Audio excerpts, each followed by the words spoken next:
What's up, guys? Coach Stanley here with Next Level Fit Podcast. I got a special guest today, Drew, which we're going to tap into that. So it's going to be something completely different. Normally, we always talk about fitness. Today, he has a food truck business, so we're going to talk about nutrition and food and stuff like that. So, Drew, introduce yourself to people. Yeah, appreciate it, Coach. Hey, guys, I'm Drew Basilicato, owner of the Trojan Cow food truck. We are the first food truck in Myrtle Beach, first food truck in Conway. I've been lucky enough to kind of work with the city on legalizing food trucks in the community as well. So a lot of things, honestly, the same road that makes me happy and fulfilled in food truck is the same thing, is the same journey I've walked with fitness. So I mean, after I spied out on what you guys were up to and stalked you a little bit. It just seemed so aligned. I was like, let me call you and see if we can throw down and have some conversation. Yeah, absolutely. Yeah, I'm always willing to help people out in the community. You know, I'm from here, so being in the hometown, leaving, coming back, building a business, I know how it is. Everybody that, we're all like-minded individuals. You used to have fitness, now you went into food, so now, and you still bounce, back and forth. And obviously with fitness, you need food, so big time. Nothing better. So definitely a good thing to team up with. So kind of like, let's kind of dive into kind of like stuff we were just talking about earlier, as far as like the business side of it and what it takes and what you're trying to do, the goals you're trying to achieve with the food truck. So. Sure, absolutely. I mean, I started my food truck personally was a very funny, unpredictable story where I was a nutritionist actually and a trainer. Right. And a lot of my clients were working hard. It's like a lot of yours are, I can tell, and we're clanging and banging in the background. I love that, by the way. Like, that's my favorite in the world. But a lot of my clients weren't eating right. Right. And so I tried to write meal plans and grocery lists and whatnot, and I'm sure you have too. And there's nothing easier than just showing up with a meal and being like, listen, this is what you need based on your macros, customized, etc. And that got really popular. And what I needed to do as my next step after making 34 meals a day is how can I scale this? Well, I don't know if I want to get into a brick and mortar restaurant, but a food truck seems like a liable or a reliable venue. And so I started reading. I read 60 books within 2 years trying to figure out the game of running a food truck and running a business and the mental aspect of running your own business. Right. And started a food truck. Now, when I started, they weren't legal, and I didn't know that. So an immediate obstacle was how do we make food trucks legal in Myrtle Beach? And so I started working with the city leaders, and we got that going. But yeah, it all started with fitness. Yeah, that's weird that I didn't even know they were legal. Say like the salt games and other type things. You always see food trucks, and especially when we had the food truck festival. So you don't think nothing about that. Sure. Them being illegal, but then now that you think about it, all those food trucks do always come outside of the city. Always outside the city, and for special events they could come by, but we didn't have a spot and we didn't have a platform to operate on a daily basis and make a living here. It's event to event, and the city and I have been able to work with making this an actual, viable business model for families in the local community. Okay, nice. Yeah, oh, it's been awesome. Yeah. So let's kind of like talk about the present, where you are right now. Yes, with the food truck and how you're trying to take where you're at right now, and what are your goals going into the future as far as like where do you want to take it, like partnering up with other food trucks and stuff like that? I love partnering with other food trucks. It's the funniest thing on earth, kind of like, and honestly, even if there's multiple people in the gym, we've all got goals. We're all trying to help each other accomplish those goals. You hitting your goals doesn't take away from mine. Right. So we both put food on the table, so to speak, hitting each other's goals. Food trucks are the same way.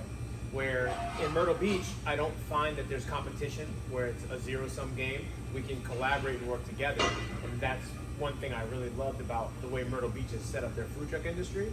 Like, let's say you have a taco truck, I have a taco truck, but if we're going to be in the same place, same time, let's collaborate on what we can do, either together or separate, and see where the win-wins are. Yeah. So I've worked with a lot of different trucks on basically consulting or trying to coordinate and solve things out.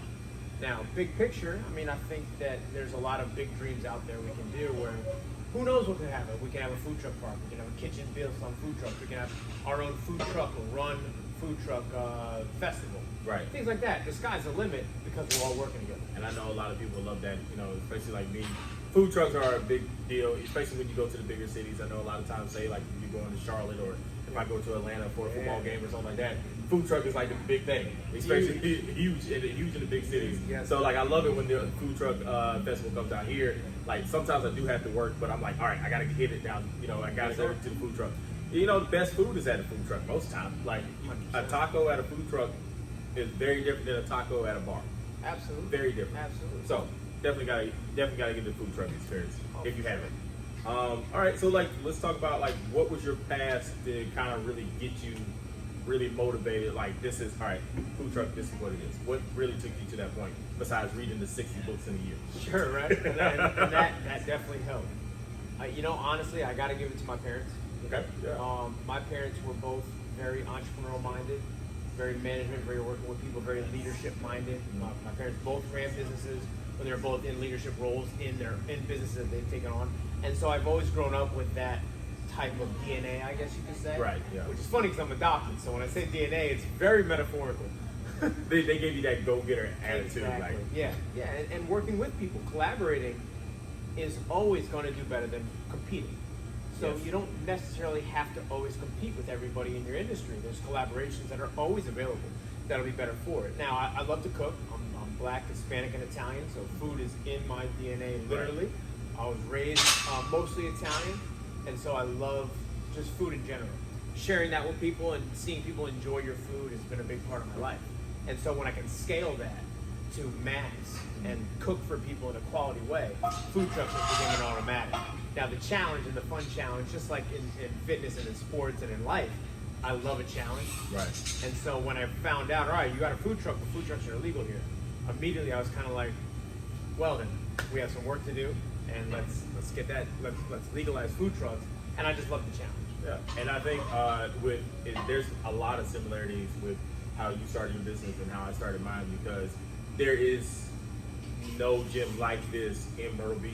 I am the only like strength and conditioning style gym. There are different type gyms that like do certain pieces of what I do, but I've made it like a training facility for all. I have the barbell club with the powerlifters and the weightlifters.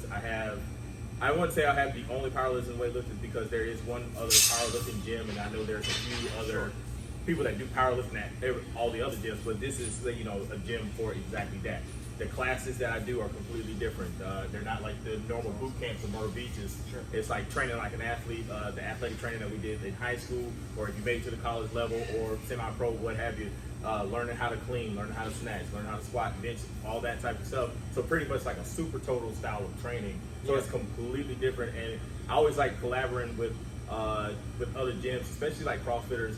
I don't want to take CrossFitters away from the CrossFit gym. Like if you do CrossFit, obviously that's what you love. Sure. But to be better at CrossFit, you have to be better at the Olympic weightlifting. I'm one of the only Olympic weightlifting coaches. I think there's maybe like two other in this area.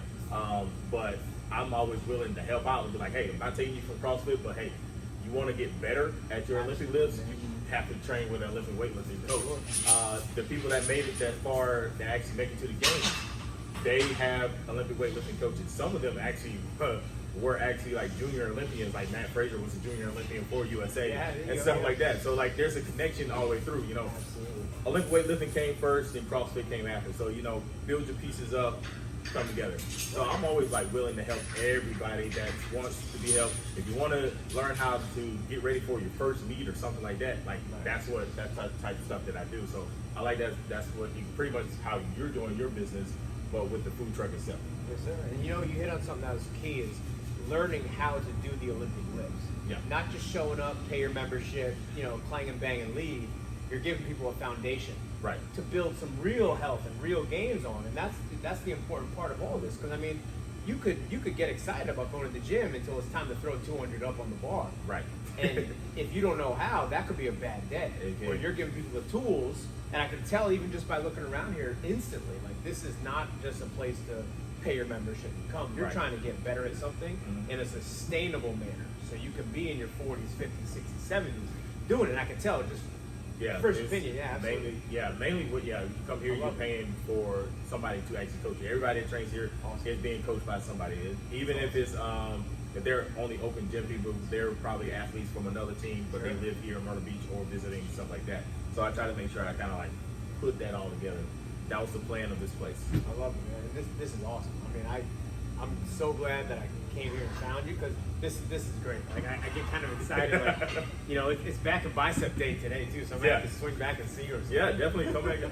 Because I know, like right now, like I was telling him earlier, we are still in this building right now to the end of the week. We're going to be moving to our new building, which is not going to be that far away. I'm actually posting another video that's actually showing you how close the building is, the new building is going to be. But it's going to be the same style of training, same type of space, same amount of space, everything. Nothing is changing. But eventually down the road, getting better equipment, getting newer equipment. I should say not better equipment, getting newer equipment. Sure. Yeah. But that's great. So kind of like wrap it up, like what's the impact that you want to make, and like what you trying, you know, what's I mean, you're making impact now. What's your ultimate impact that you're trying to get to? I'll tell you what, long tail is I want to see the Myrtle Beach food truck industry grow past what the other cities are doing.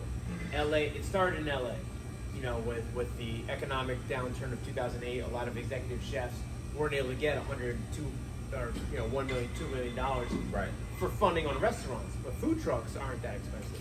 So they got that way, and they made it big, you know, especially with COVID, and that food truck really turned social media into a weapon to let people know where they are at all times. Super scalable move right there. And then it moved into Texas, and then it moved into Atlanta and Charlotte. But the tides are turning because now the whole industry is evolving. And I think Myrtle Beach is primed to put themselves in the forefront because we don't have all the foundation to kind of sift through and clean up. We're starting fresh with the knowledge of the past.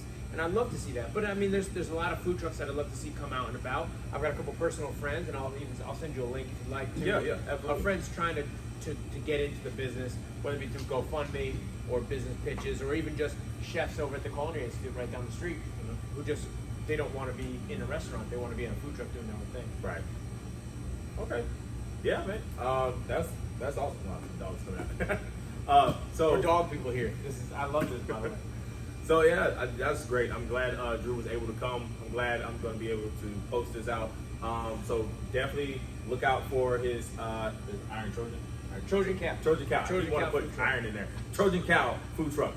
I love but, it. But definitely if you're ever in the Myrtle Beach area, or definitely in Carolina Forest. So if you're in Carolina Forest by Lowe's food up there, you will definitely see the food truck.